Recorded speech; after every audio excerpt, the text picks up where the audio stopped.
Hello दोस्तों scaffolding safety interview question answer यानी कि जो स्कैफोल्डिंग सेफ्टी का इंटरव्यू क्वेश्चन आंसर्स होता है जो मस्ट इंपॉर्टेंट होता है जिसको हमको पता होनी ही चाहिए 100%। ये पूरी 11 टॉपिक को हम विद इन अ मिनट यानी कि कुछ मिनट के अंदर में डिफाइन करने वाले हैं प्रॉपर अंडरस्टैंडिंग के साथ। तो आप लास्ट तक बने रहें और कुछ मिनट के अंदर में इसको प्रॉपर इन्फॉर्मेशन विथ डिटेल्स के साथ जानें। सबसे फर्स्ट हमारा क्या होता है, सबसे फर्स्ट सबका क्वेश्चन होता है how many types of scaffolding, यानी कि स्कैफोल्डिंग कितने टाइप्स का होता है। क्योंकि आपको ये पता होना चाहिए इसका फोल्डिंग 5 टाइप्स का होता है और उसके अंदर में हमारा बहुत सारा इसका फोल्डिंग होता है। आप किसी भी फील्ड में जाओ, कंस्ट्रक्शन फील्ड हो, ऑयल एंड गैस हो, प्लांट हो, सिविल हो, कोई भी फील्ड के अंदर ये हमारा ही 5 टाइप्स का इसका फोल्डिंग यूज होता है और इसके अंदर में बहुत सारा इसका फोल्डिंग होता है। हमारा फर्स्ट क्या है, इंडिपेंडेंट इसका फोल्डिंग, बॉडकेज इसका फोल्डिंग, एंड थर्ड क्या है, सस्पेंडेड एंड हैंगिंग इसका फोल्डिंग, एंड हमारा फोर्थ क्या है, मोबाइल एंड रोलिंग इसका फोल्डिंग, एंड हमारा फिफ्थ क्या है, कैंडिलीवर इसका फोल्डिंग। तो ये हमारा 5 टाइप्स का इसका फोल्डिंग होता है। एंड हमारा सेकंड क्वेश्चन क्या है, how many types of scaffolding clamp, यानी कि जिसके थ्रू जिसके सपोर्ट से हम स्कैफोल्डिंग प्लेटफॉर्म बनाते हैं जो उसको हम क्लैंप बोलते हैं वो कितने टाइप्स का होता है। ये हमारा 6 टाइप्स का होता है स्कैफोल्डिंग क्लैंप। फर्स्ट क्या होता है, राइट एंगल क्लैंप, जिसको हम फिक्स क्लैंप करते हैं, जो इसका फोल्डिंग फिक्स बनाया जाता है, ये मूव नहीं कर सकता है। उसके बाद से हमारा होता है स्वाइवल क्लैंप होता है। हमारा थर्ड क्या होता है, स्लीव क्लैंप होता है, ज्वाइंट पिट कैंप, जो ज्वाइंट पिन कैपुलर के थ्रू होता है, जो ज्वाइंट करके बनाया जाता है उसको। उसके बाद से हमारा एक होता है बीम क्लैंप होता है, जिसको बीम को जो भी बीम स्कैफोल्डिंग बनाया जाता है उसमें बीम क्लैंप का यूज किया जाता है। उसके बाद से होता है बोर्ड रोटेटिंग क्लैंप, जो रोटेट आप कर सकते हैं, रोटेटिंग होता है वो हमारा रोटेटिंग होता है। एक होता है हमारा लेडर क्लैंप, यानी कि लेडर क्लैंप हम उस जगह पे यूज करते हैं जब लेडर फिक्स करते हैं तो उसमें हम लेडर क्लैंप का यूज करते हैं। लेडर के सपोर्ट के लिए लेडर क्लैंप को जो फिक्स करते हैं वो हमारा लेडर क्लैंप होता है। तो हमारा कितना टाइप्स का होता है, हमारा जो क्लैंप होता है वो 6 टाइप्स का होता है। उसके बाद से हमारा क्या है, how many types of bracing, जो इसका फोल्डिंग का ब्रेसिंग होता है वो कितने टाइप्स का होता है। ये भी 7 टाइप्स का ब्रेसिंग होता है। फर्स्ट क्या होता है, क्रॉस ब्रेसिंग, आप देख सकते हैं क्रॉस ब्रेसिंग होता है। डायगोनल ब्रेसिंग होता है। थर्ड हमारा लॉन्गिट्यूडिनल ब्रेसिंग होता है।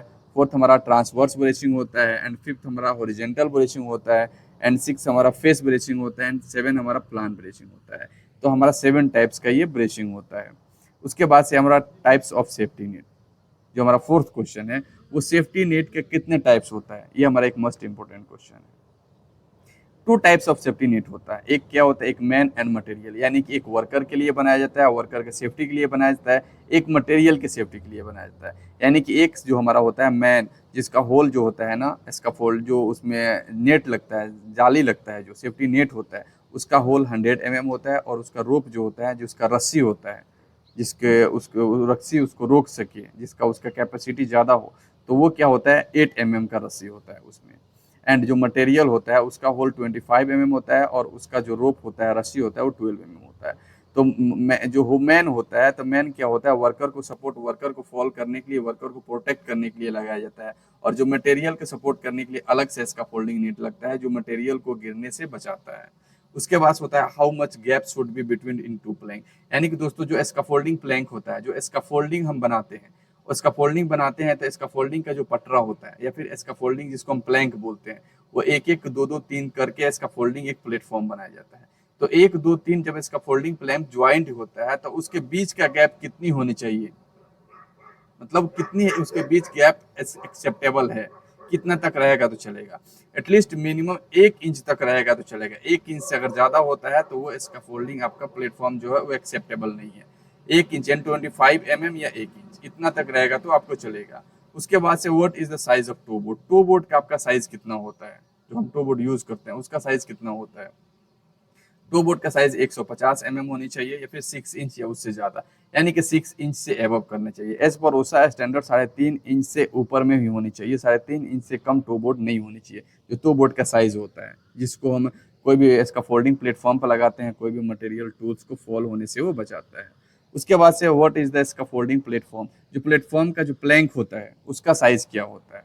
जो प्लेटफॉर्म जो वुडन प्लैंक होता है, जिसको हम इसका फोल्डिंग जिसके थ्रू हम बनाते हैं प्लेटफॉर्म को, एक एक प्लैंक जिसका फोल्डिंग पटरा होता है उसको बोलते हैं। तो उसका विद जो चौड़ाई होता है 225 mm, यानी कि 9 इंच उसकी विद होनी चाहिए। उसकी लेंथ कितनी होनी चाहिए, उसकी लेंथ 18 से 13 फीट यानी कि 4 मीटर्स होनी चाहिए, या 2.5 से 4 मीटर के बीच में ही होनी चाहिए, उससे ज़्यादा नहीं होनी चाहिए। उसके बाद उसका थिकनेस कितना होता है, 38 mm, यानी 1.5 इंच उसका थिकनेस होता है, यानी कि उसकी मोटाई जो होता है उसके बाद what is the size of soul plate, soul plate की साइज कितना होता है, जो हमारा सोल प्लेट होता है जिसको सोल में जिसको इसका फोल्डिंग बनाने से पहले सोल बोर्ड लगाते हैं, उसका साइज क्या होता है, तो 450 mm यानी कि 18 इंच उसकी लेंथ होनी चाहिए। और इसका विथ जो होता है 225 mm यानी कि 9 इंच उसका विथ होनी चाहिए। उसका थिकनेस 35 to 50 mm यानी कि 1.5 to 2 इंचेस के बीच में होनी चाहिए, इससे कम नहीं होनी चाहिए।